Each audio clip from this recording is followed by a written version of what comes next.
20 rounds per second. That's what German engineers were told to achieve.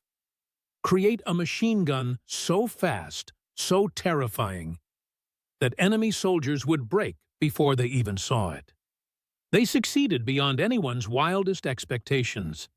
The MG-42 fired so rapidly that Allied troops couldn't distinguish individual shots.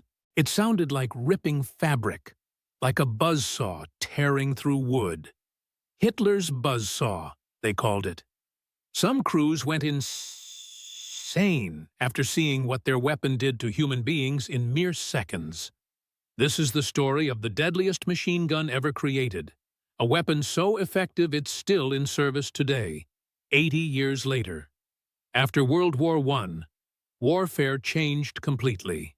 Germany focused on blitzkrieg tactics and needed something lighter than the massive MG-08 with its water-cooled system and 88-pound weight.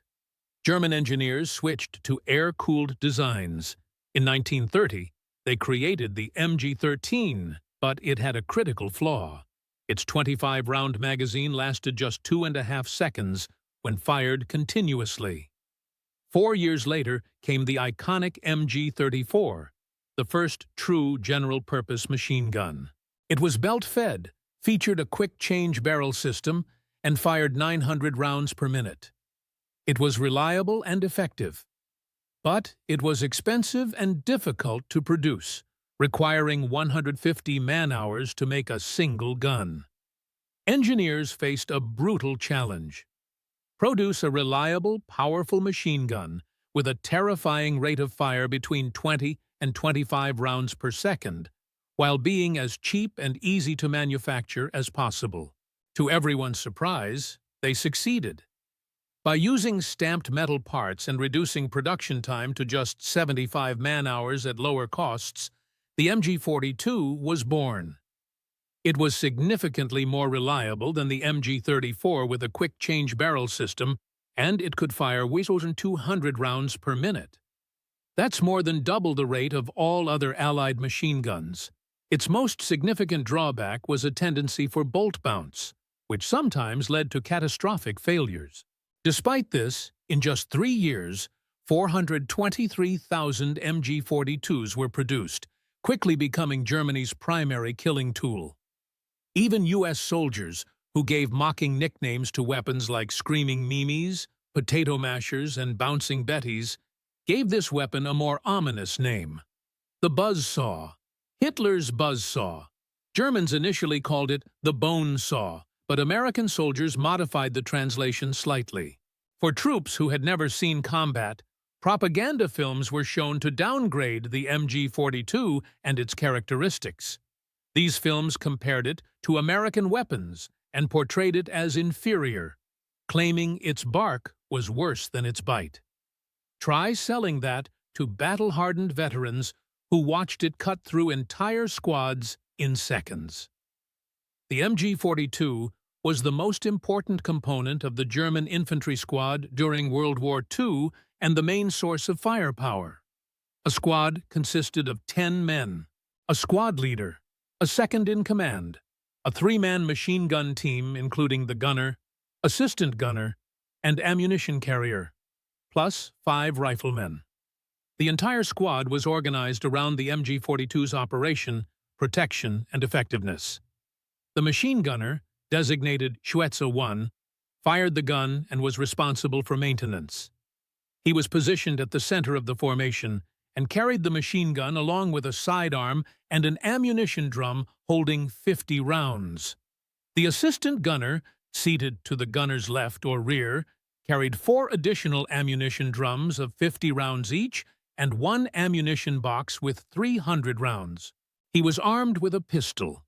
His role was to feed ammunition, assist in clearing jams, reload, change barrels, and support the gunner during combat. If the gunner was killed, the assistant would take over immediately. The ammunition carrier, positioned further back, carried 2 additional ammunition boxes of 300 rounds each and was equipped with a shortened Kar-98. Each rifleman carried a Kar-98 rifle with 45 rounds and a bayonet, though they usually took additional rounds for combat. Riflemen were most important in offensive operations where they would charge enemy positions under the cover of the machine gun. The squad leader was equipped with an MP-40 submachine gun and carried 6 magazines of 32 rounds.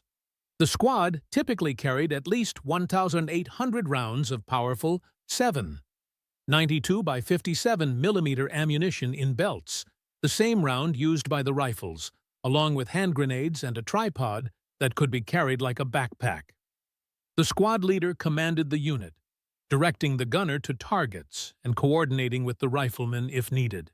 The second in command would take over leadership if the squad leader was killed and was responsible for maintaining communication with the platoon command and other squads.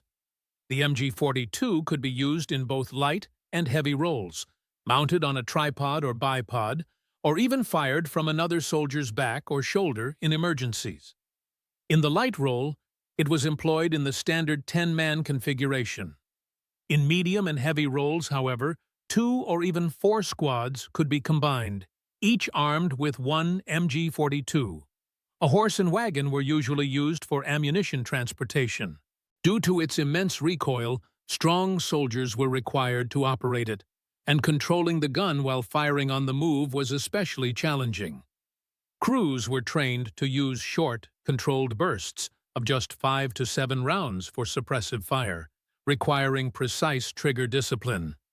In heavy engagements, a fresh barrel allowed for only about 20 seconds of continuous firing. After approximately 250 rounds, the glowing red barrel had to be replaced.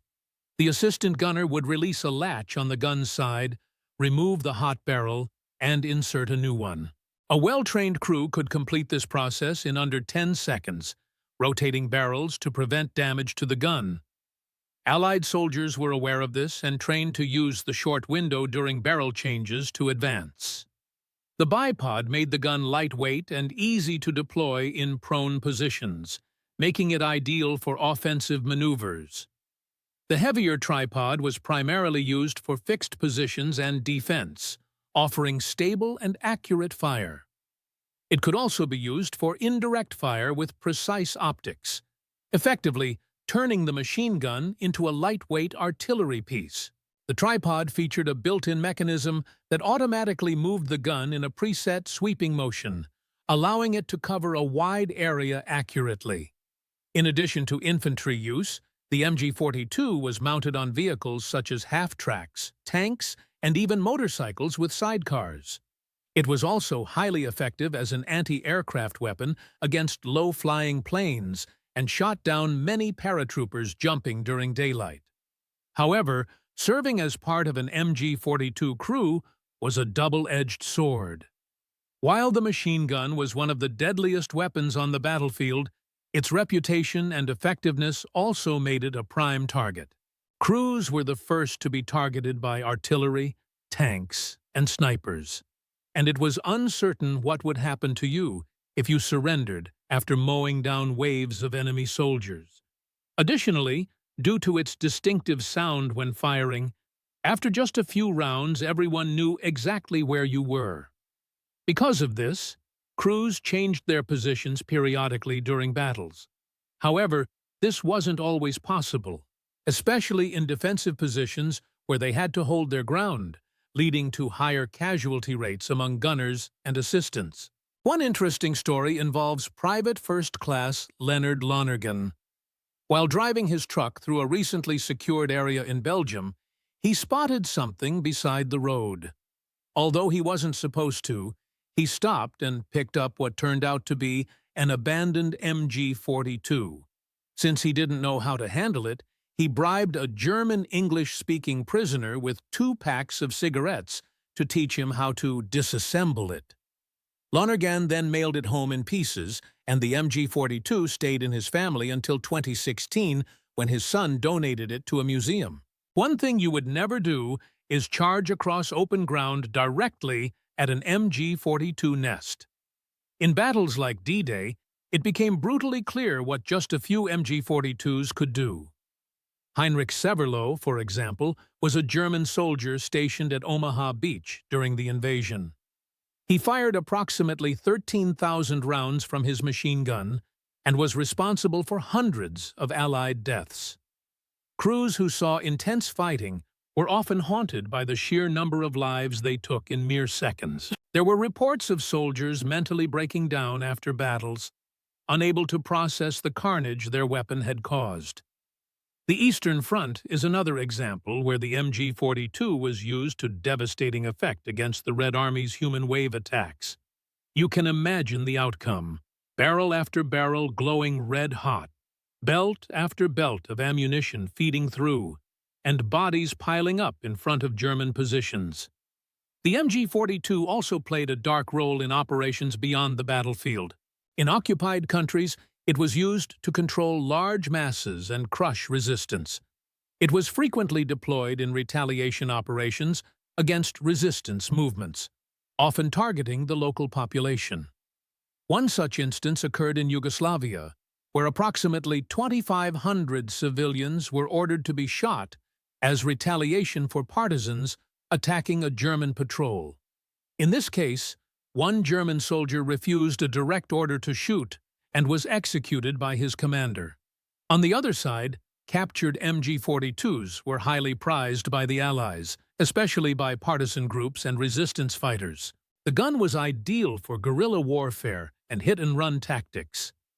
During World War II, the United States attempted to reverse-engineer captured MG42s, creating the T-24 prototype.